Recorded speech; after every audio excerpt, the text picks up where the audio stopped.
Well, you know, they used to say, and I wish they said it more again, that of the Jesuits, that the manner is ordinary. There's a book by that name by John Lafarge, who was a very extraordinary man and strove throughout his life to be ordinary. I think that's a theme statement. I think that Jesuits should not have a particular Jesuit style. They should be ordinary. They should look like ordinary people, ordinary priests. They eat ordinary food. They have ordinary recreations. They do not try to distinguish themselves. So to a young man who was interested in the Jesuits, I would say, lead a very serious Christian life, which is ordinary for your locale and your status, which would mean no extraordinary devotions, but attendance at Mass as frequently and as devoutly as possible. And probably of most importance, having a spiritual director. Not so that you would learn the flights of mystic prayer, but just because you'd be able to share your experience as a Christian and as a pre-Jesuit with an elder, you know, an honest elder.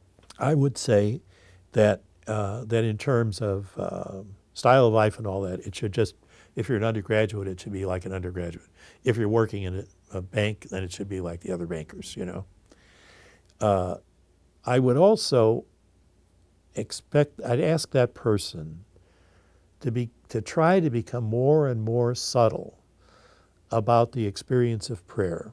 By that I do not mean setting aside a half hour, an hour, or whatever it is every day, though I'm not against that.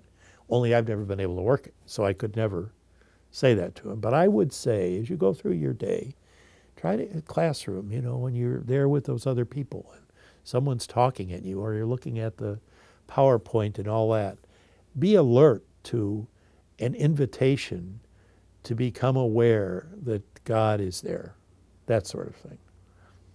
It's not the same as praying, which is another thing. It's being prayerful. And I would want a young person like that to be doing that rather than learning, being a voracious reader about things Ignatian. I would expect that young man to find out about what the society is like today, not to enter it as though he had never seen a Jesuit, but to visit Jesuit locales, to read about the origins of the society, but I mean in a general way, not in a technical way. So I would say, while you're a young layman thinking about entering the society, you shouldn't play like you're a novice. You should just be a young layman, and that means, it means including having a social life, it means dating, but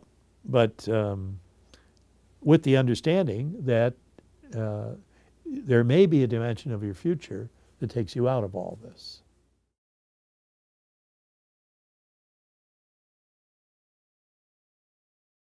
I'm Father Carl Dehne, and this is my calling.